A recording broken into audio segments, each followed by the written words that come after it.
नमस्कार, मी निकिता. आपण पाहतायत LS मराठी. पाहुयात महत्त्वाच्या घडामोडी. नीट पेपर फुटी आंदोलनाला यश. शिवसेना उभाटा पक्षातर्फे नंदुरबारमध्ये विद्यार्थ्यांसोबत आनंदोत्सव साजरा. मोठ्या संख्येने विद्यार्थ्यांचा सहभाग. गडचिरोलीच्या धानोऱ्यात काँग्रेसला मोठे खिंडार. काँग्रेसचे नगरपंचायत अध्यक्ष, उपाध्यक्ष यांच्यासह 9 नगरसेवक भाजपमध्ये दाखल.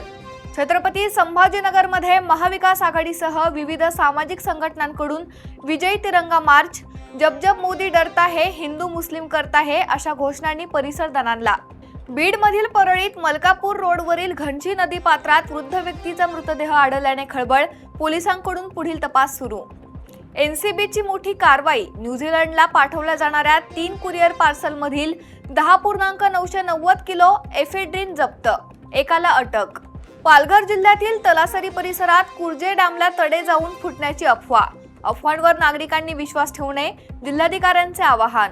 कोल्हापुरातील कलाकार आक्रमक. केशवराव भोसले नाट्यगृहाच्या खासगीकरणाला कलाकार आणि तंत्रज्ञाचा विरोध. राज्यव्यापी आंदोलन छेडण्याचा कलाकारांचा इशारा.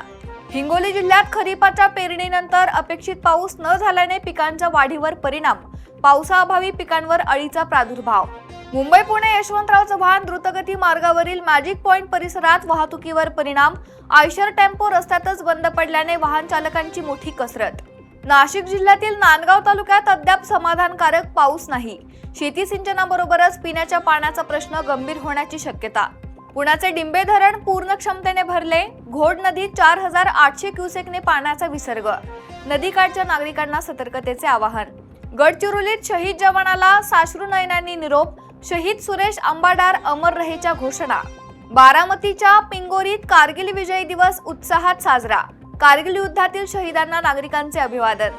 नाशिकच्या दिंडोरी, कळवण, पेठ, सुरगाणा तालुक्यांना भूकंपाचे धक्के. काही ठिकाणी भिंतींना तडे. नागरिकांमध्ये भीतीचं वातावरण. पुणे नाशिक महामार्गावर बॅटरी वाहतूक करणाऱ्या टेम्पोला भीषण आग. चालकाच्या प्रसंगावधानामुळे टळला मोठा अनर्थ. कोल्हापुरात दत्त नामाच्या जयघोषात नृसिंहवाडीत कृष्णा नदीच्या पाण्यात पालखी सोहळा संपन्न. पाण्यात उभे राहून शेकडो भाविकांनी घेतले पालखीचे दर्शन. सिंधुदुर्गमध्ये वर्षा पर्यटनासाठी प्रसिद्ध असलेल्या अंबोलीमध्ये पर्यटकांची गर्दी. कोल्हापूर, गोवा, कर्नाटकासह पर्यटकांची अंबोलीत हजेरी. पुणे जिल्ह्याच्या खेड तालुक्यात भामा आसखेड धरणात 95% पाणीसाठा. भामा नदी पात्रातून विसर्ग सुरू. नदीकाठच्या नागरिकांना सतर्कतेचे आवाहन. लासलगाव आणि परिसरात रस्त्यांची दुर्दशा.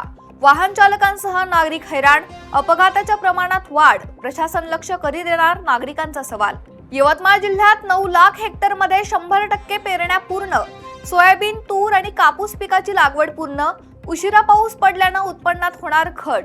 या होत्या महत्त्वाच्या घडामोडी. पाहत रहा LS मराठी.